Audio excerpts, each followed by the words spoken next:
আমরা সবাই মিলে আজকে একটা সুন্দর লোকেশনে একটা ক্যাফে এসেছিলাম এখানে চিকেন ললিপপ খেতে। হ্যালো গাইস এভরিওয়ান, আসসালামু আলাইকুম। সকাল সকাল ঘুম থেকে ওঠার পর এখানে দাঁড়িয়েছিলাম কিছু, তারপরে আমার এই ছোট্ট বিড়াল ছানাটা আমার কাছে চলে আসে আর ওকে একটু আদর করে হালকা করে আমি এখন চলে যাচ্ছি মাঠে খেলা দেখার উদ্দেশ্য নিয়ে। আর এখানে কামারপাড়া টিম আর হাটখোলা টিম খেলা করছিল আর এখানে খেলাটাও হচ্ছিল খুব সুন্দর। আর আজকে অ্যাকচুয়ালি গরমটা পড়েছে ভীষণ আর খেলাটা দেখে খুব ভালো লাগলো। ওই জন্য আমি সন্ধ্যাবেলা এখন চলে যাচ্ছি, আমি একটা ক্যাফে যাবো।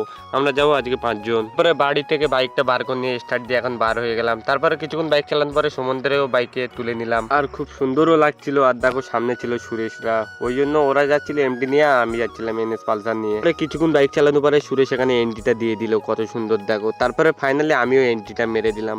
আর তারপরে এখানে বাইকটা রাখা কমপ্লিট হয়ে গেলে আমরা এক ধারে গিয়ে সবাই বসে পড়লাম। যে ক্যাফে এসেছিলাম ওই ক্যাফেটার নাম হচ্ছে ছন্দকথা আর এটা হচ্ছে চৈতল বটতলার এই পাশে।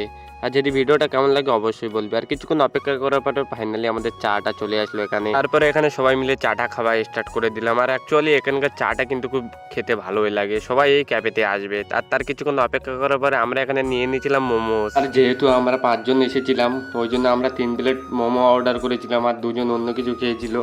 আর দেখো এখানে স্যুপটা কিন্তু হেভি সুন্দর। তারপরে মোমোসটা খাওয়া কমপ্লিট করে আমরা গল্প করছিলাম। আর মেন যে বিষয়টা, তারপরে আমাদের অর্ডার করার পরে চলে আসলো ফাইনালি চিকেন ললিপপ। যেহেতু আমরা 5 জন ছিলাম ওই জন্য 5 প্লেট অর্ডার করেছিলাম। আর সুমন দেখাচ্ছিল লেগ পিসের সাইজটা দেখো। তারপরে আমরা ফটাফট করে এখানে খাওয়া স্টার্ট করে দিলাম। আর খাওয়া কমপ্লিট হতেই আমরা নিয়ে নিলাম এখান থেকে একটা ঠান্ডা। তারপরে এখানে সবাই মিলে কিছু ফটোশ্যুট করছিলাম। কে কে মালঞ্চ থেকে দেখছো অবশ্যই কমেন্ট করে বলবে। আর এখানকার লোকেশনটা কিন্তু খুব সুন্দর ছিল। ভিডিওটা ভালো লেগে থাকলে অবশ্যই একটা লাইক করে দিও। আর পেজ থেকে নতুন হলে পেজটা ফলো করে দিও আর চ্যানেলটা অবশ্যই সাবস্ক্রাইব করে দিও।